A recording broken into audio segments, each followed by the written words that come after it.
오늘 우리에게 주시는 말씀은 로마서 14장 1절에서 12절까지 말씀입니다. 우리 청년들 말씀을 찾아서 함께 읽겠습니다. 로마서 14장 1절에서 12절까지 말씀입니다. 신약성경 258면에 나옵니다. 로마서 14장 1절에서 12절까지의 말씀입니다. 한 절씩 함께 읽어가도록 하겠습니다. 우리 청년도 말씀을 찾아서 함께 읽을게요.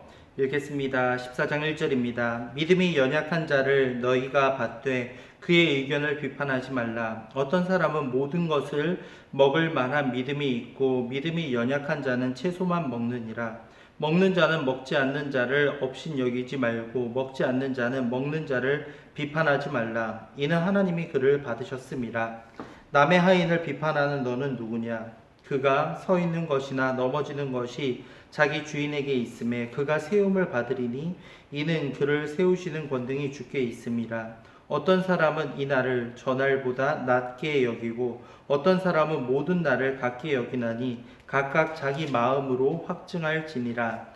나를 중히 여기는 자도 주를 위하여 중히 여기고 먹는 자도 주를 위하여 먹으니 이는 하나님께 감사하며 먹지 않는 자도 주를 위하여 먹지 아니하며 하나님께 감사하느니라. 우리 중에 누구든지 자기를 위하여 사는 자가 없고 자기를 위하여 죽는 자가 없도다.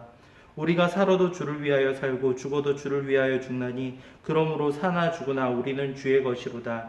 이를 위하여 그리스도께서 죽었다가 다시 살아나셨으니 곧 죽은 자와 산 자의 주가 되려 하심이라. 내가 어찌하여 내 형제를 비판하느냐? 어찌하여 내 형제를 업신 여기느냐? 우리가 다 하나님의 심판대 앞에 서리라. 기록되었으되 주께서 이르시되 내가 살았노니 모든 무릎이 내게 꿇을 것이요 모든 혀가 하나님께 자백하리라 하였느니라. 이러므로 우리 각 사람이 자기 일을 하나님께 잡고 하리라. 아멘. 하나님의 은혜와 사랑이 우리 청년들 가운데 함께할 수 있기를 바랍니다. 오늘날은 갈등의 시대입니다. 남녀 갈등, 그리고 또한 가진 자와 또한 거기에 미치지 못하는 자들의 갈등, 빈부의 격차로 인한 갈등, 신분에 의한 갈등, 여러 가지 갈등이 우리 삶 가운데 도사리고 있습니다.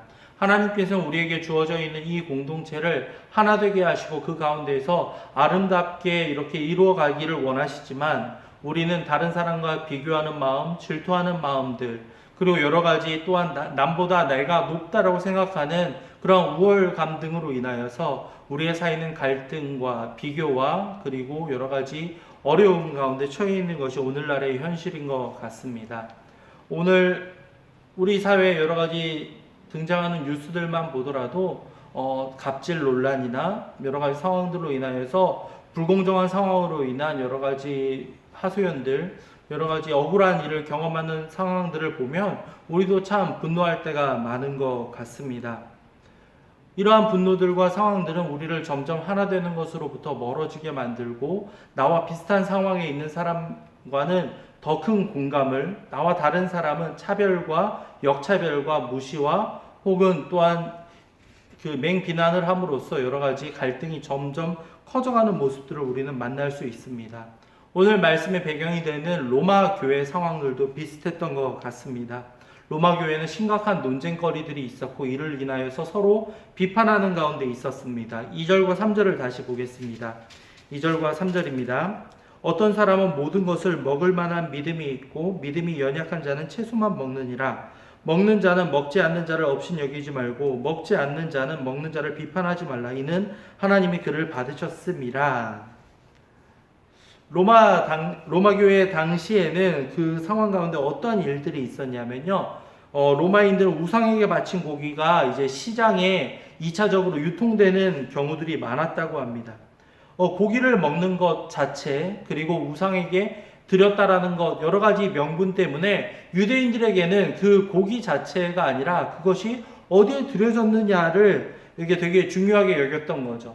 그런데 이방인들의 입장에서는 똑같은 고기인데 이것 때문에 왜 이것은 먹어도 되고 이것은 먹지 않아야 되는지 그렇게 구별하는 것이 도무지 이해가 되지 않았던 겁니다.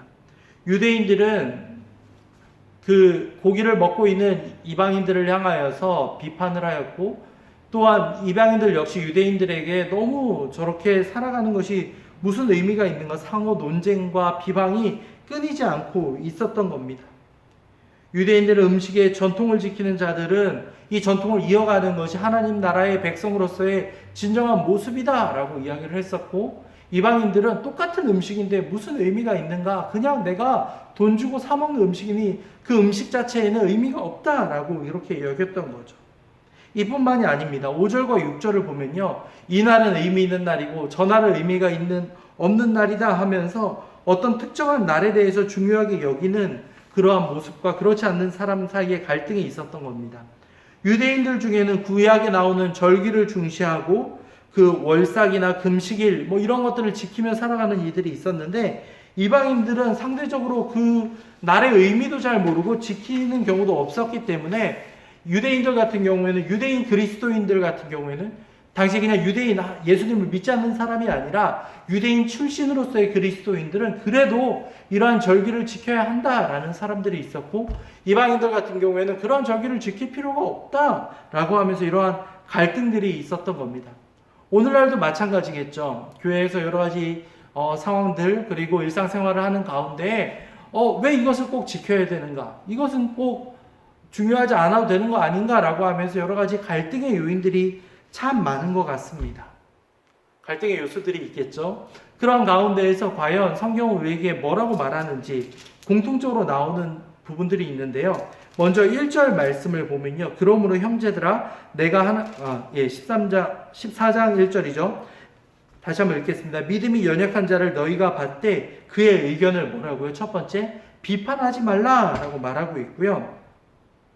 3절도 마찬가지입니다. 먹는 자를 비판하지 말라. 10절 역시도 마찬가지입니다. 10절도 어찌하여 내 형제를 비판하느냐? 비판하고 그를 정죄한다고 해서 그 사람이 바뀌고 변화되고 믿음이 다시 한번 일깨워지고 그러한 일이 아니다라는 것을 말하고 있는 겁니다. 그 이유는 한 가지입니다. 비판하는 이 사람이 그러한 비판을 할 자격이 없는 경우가 많았던 겁니다. 3절과 4절을 보면요, 하인이 다른 하인을 그렇게 비판할 수 있겠는가? 라고 말을 하면서 주인이 있으니까 주인이 그것은 하인에게 뭐라고 할 일이지, 다른 하인이 또 다른 하인을 바라보면서 비판하는 것은 무의미하다라고 말을 하고 있는 겁니다. 마찬가지입니다. 하나님께서 무엇이 옳고 그른지를 판단하고 결정하시고 우리에게 알려주셨기 때문에 우리는 하나님의 소유된 다른 사람들에 대해서 우리의 기준과 우리의 생각으로 그들을 함부로 뭐라고 해서는 안 된다라는 겁니다. 예수님을 믿고 예수님을 구주로 영접한 것, 모든 이들은 하나님의 소유가 됩니다. 그렇기 때문에 우리의 짧은 지식과 생각으로 다른 사람을 비판하고 정죄하는 것은 잘못되었다라는 것을 말해주고 있습니다. 그렇다면 우리의 생각이 다르고 뭔가 중요한 결정을 할 때 과연 우리는 어떠한 기준을 두고 판단을 하고 함께 결정을 해야 되겠습니까? 7절부터 9절까지를 볼까요? 혹 섬기는 일이면 7절부터 9절입니다. 14장 7절부터 9절 다시 한번 읽겠습니다. 우리 중에 누구든지 자기를 위하여 사는 자가 없고 자기를 위하여 죽는 자가 없도다. 우리가 살아도 주를 위하여 살고 죽어도 주를 위하여 죽나니 그러므로 사나 죽으나 우리가 주의 것이로다. 이를 위하여 그리스도께서 죽었다가 다시 살아나셨으니 곧 죽은 자와 산 자의 주가 되려 하심이라. 아멘. 우리의 모든 결정과 모든 판단의 기준은 하나님이 되어야 된다라고 성경은 우리에게 알려주고 있습니다. 우리의 마음에 내키지 않다, 우리의 판단에 어긋난다라고 그것을 규정하고 결정해 버리는 것이 아니라 교회에 여러 가지 어려움이나 여러 가지 고민 상황이 있을 때에는 하나님이라면 어떻게 판단하실까? 예수님은 뭐라고 이야기하실까요? 우리는 집중해야 한다라는 겁니다. 그렇기 때문에 자꾸 정말 무의미한 것에 대한 논증은 우리는 내려놓아야 한다라는 겁니다. 그것보다도 더 중요한 일에, 정말 내가 주를 위하여 살고 주를 위하여 죽는 더 중요한 일에 우리는 집중하고 거기에 우리의 마음을 더 쏟아야 한다라고 말하고 있습니다.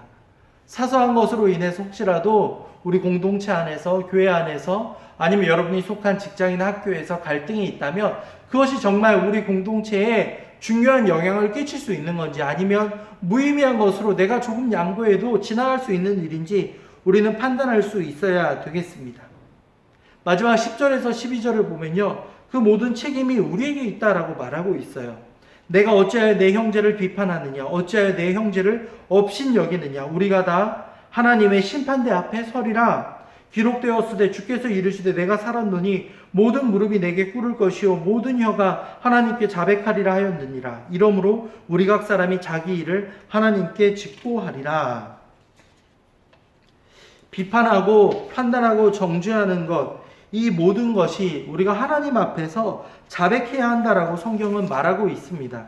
그것이 정말 그 사람에게 하는 이야기인지 아니면 나조차도 그것을 지키지 못하면서 그렇게 정말 다른 사람의 그 들보만을 바라보면서 비판하고 있는 것은 아닌지 우리가 하나님 앞에 서는 순간이 올 수도 있다라고 성경은 알려주고 있습니다. 그뿐만이 아니라 우리 자신의 생각이나 입장을 돌아봐서 혹시라도 그것이 잘못된 모습이 있다면 우리는 그것을 멈출 수 있어야 되겠습니다. 하나님 앞에서 우리가 먼저 바로 서고 우리가 올바른 모습으로 살아갈 때 다른 이들이 자연스럽게 우리의 모습을 보고 변화될 수 있는 것이지, 그것을 지적하고 판단하고 정죄한다고 해서 그 사람이 변화될 수 있는 것은 아니라는 사실을 여러분들 기억해 주시기 바랍니다. 과거에 이런 일들이 있었죠. 요즘 또 많이 이야기하고 있는 건데요. 자녀에게 공부하라 계속 잔소리하고 판단하는 것보다 부모가 먼저 책을 펴고 공부하는 모습을 보이는 것이 자녀에게 수십 배, 수백 배의 효과가 있다라는 이야기를 들은 적이 있습니다. 마찬가지입니다.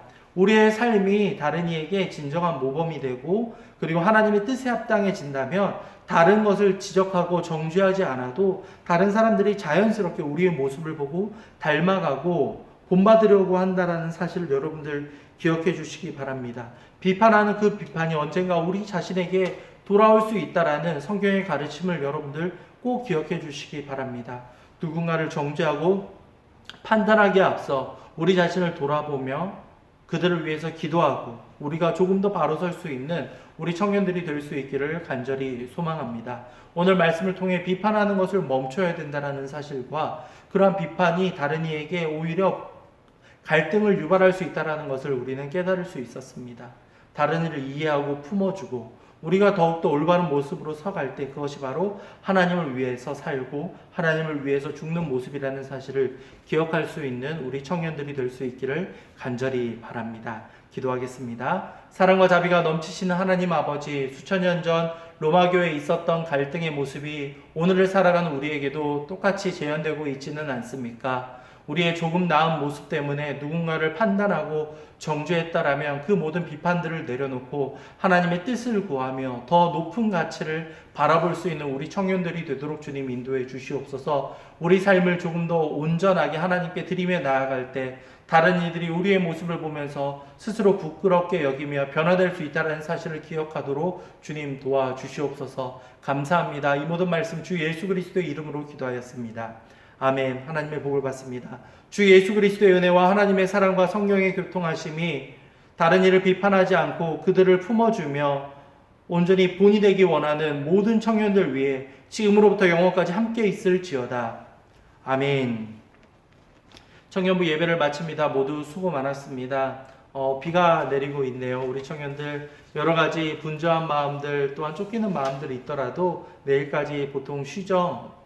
평안한 주말과 월요일을 보내면서 우리 자신을 또한 하나님께 맡기며 혹시라도 조금 과거에 비해서 어긋나 있거나 조금 신앙이 멀어져 있는 청년들이 있다면 우리의 마음을 다잡을 수 있는 이번 휴일 기간이 될 수 있기를 바랍니다. 한 주간도 평안하게 지낼 수 있기 바랍니다. 우리 청년들 힘내기 바랍니다. 모두 수고 많았습니다. 청년부 예배를 마치겠습니다. 감사합니다.